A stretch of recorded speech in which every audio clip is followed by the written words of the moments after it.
This is Unit 6, Video 2. The first video was on whole numbers to ground our children in rounding and trying to say which of those numbers on that number line were closer if we were rounding to the tens or the hundreds place with whole numbers. Now we're moving to decimals for our standards. And the lesson today is going to be rounding decimals, and it comes from Math in Action, page 74. You can also go back to Make a Meter on 114. It is a 4th grade lesson, but it's both 4th and 5th. And if you play Make a Meter with them, it gives us such a good understanding of decimals. So first of all, when we're getting ready to round, I am looking at the meter stick with the children on the carpet maybe. And I have my meter stick, and my meter stick is my hole.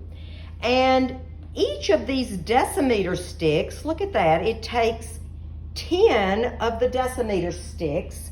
So each one of these is 1/10 of the hole. So this is my 10th. So when I look at this, I can see that it's 10 centimeters. Each decimeter stick is 10 centimeters long. And so I'm going to use this as I first of all round to the nearest decimeter. So here we can see our place value chart that we used in money. We've already done that. And we've got our, get my little pointer here. We've got our hundredths place, our tenths place. There's my decimal, and that's my ones place. And my meter stick is my ones, okay? So the first number we're gonna look at is 32 hundredths, okay? 32 hundredths, and the first thing I wanna do is build this number. 1, 2, 3 tenths, there's my 3 tenths. There are my 2 hundredths, okay? Now I'm gonna put it on the number line. I've got my 3 tenths, which is those first 3.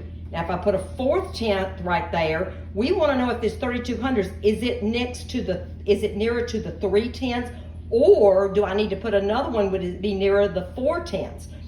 We're looking in the middle. Right in the middle is my 35 hundredths. Where does my 3 tenths fall? Right there. Therefore, it is closer to, and we can see very easily, it's closer to the 3 tenths. Now, with this next, we're going to move along. You need to do a lot with that rounding to the tenths place. Okay, the next place we're going to round to is the hundredths place. So you can notice that I've got my tenths, hundredths, and I've added my thousandths on this place value chart, okay? This number, 327 thousandths, I had to use a toothpick because I've got here are my 1, 2, 3 tenths. And my 2 little hundredths are my cubes, my centimeter cubes. And can you see those tiny little hash marks on your meter stick? Those are your your thousandths, your millimeters. So I had to show the 327 thousandths with a toothpick. Now I've got to decide, is this number closer to 32 hundredths, or is it closer to 33 hundredths? Think about what's in the middle, my 325 thousandths, and there is my 327 thousandths, making it closer to, I would have to add a little block, making 33 to show which one it's closer to, okay? So let's move down. There's one other thing we can do with this. With this, we can also compare. We can compare decimals. What if I ask my children to compare? I'm going to use the same strategy of building the decimal. I could say I have 1/10 and I have 7 hundredths.